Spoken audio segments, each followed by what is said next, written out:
Jésus s'approche de lui, très près, plonge son regard au fin fond du sien et lui dit « Toi, tu as un problème de visa. » N'est-ce pas? Oui. Vous faites aussi du consulting. Pour lui, le consulting, c'est quelqu'un qu'on consulte avant d'aller au consulat. Jésus lui dit, as-tu ton passeport sur toi? Le jeune homme dégaine, Haoulik. Jésus, shlaouch, abracadabra, pouf. Le jeune homme regarde son passeport. Ah, un visa Schengen, ya beau gueule. Un vrai visa, un visa. Le plus beau mot, le plus joli vocable de la langue française algérienne. Voyage dans la ville, rentre dans les oreilles et résonne dans toutes les têtes. Visa. La foule accourt de partout. Visa. Dans visa, il y a vie. Vas-y, y va. Vita vivi la vite. Vise-la et visa fissa.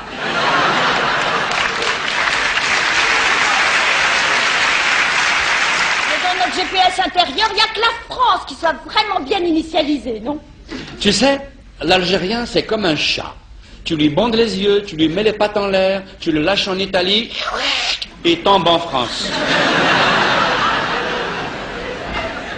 La France, pour nous, c'est comme l'enfant naturel qu'on a été obligé d'avorter parce qu'il est le fruit d'une violence.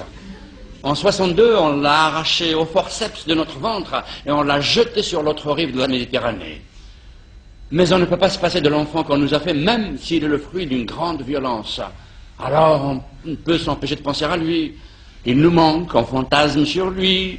On aimerait bien aller lui rendre visite, savoir comment il va, comment il a grandi, le dorloter, lui chanter une berceuse, profiter de sa démocratie, de sa liberté d'expression, le caresser dans le sens des assédiques, du RMI, des allocations familiales. Tu sais, la France, pour nous, c'est obsessionnel.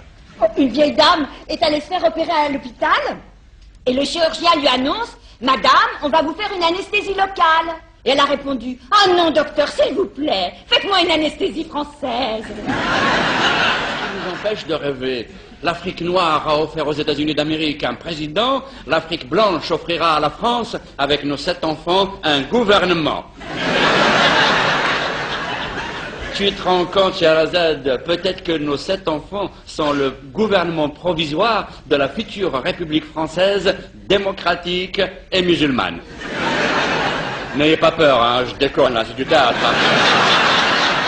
Pour les spectateurs algériens qui sont dans la salle, des hommes, des femmes, des vieux, des jeunes, voir une actrice française de renom, qui a de grands talents, qui est passée par les grandes écoles, les grandes institutions des théâtres français, incarner une Algérienne, c'est une valorisation formidable pour eux, parce qu'ils voient comment elle est venue entrer dans la peau d'une Algérienne et le faire avec une aisance, une joie, une jubilation. Plus qu'un moyen de locomotion, la voiture chez nous est un signe de distinction, une preuve d'ascension sociale. Je pense que j'ai une voiture, donc je suis.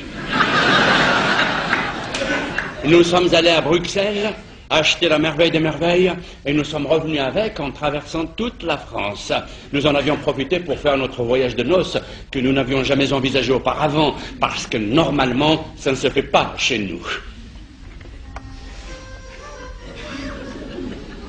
Le beffroi de Lille, les falaises de Dieppe, Le Mont-Saint-Michel, le souk de Roubaix, la cathédrale de Reims, la mosquée de Paris, Paris by night, les châteaux de la Loire, la tour Montparnasse, pèlerinage à nos ancêtres de Poitiers, la feria de Nîmes, le tunnel du Mont Blanc, la promenade des Arabes à Nice,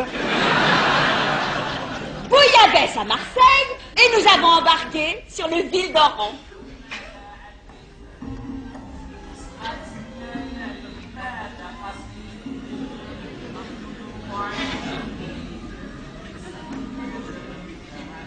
22 heures après, le bateau faisait son entrée dans le port d'Alger.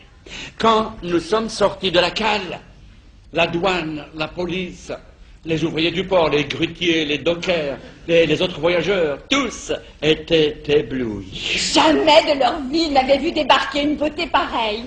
Après les formalités administratives, Salim s'est remis au volant de son objet mythique et nous avons quitté le quai. Pour régler la circulation, des feux tricolores sont installés au bout d'un chemin qui permet de sortir du port et de rentrer sur une route nationale.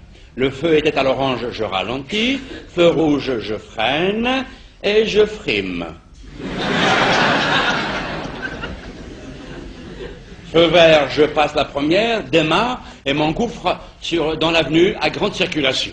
Juste à ce moment-là, un camion conduit par un chauffard troglodyte, analphabète daltonien, arrive comme un bolide, ne s'arrête pas au feu et... nom de Dieu!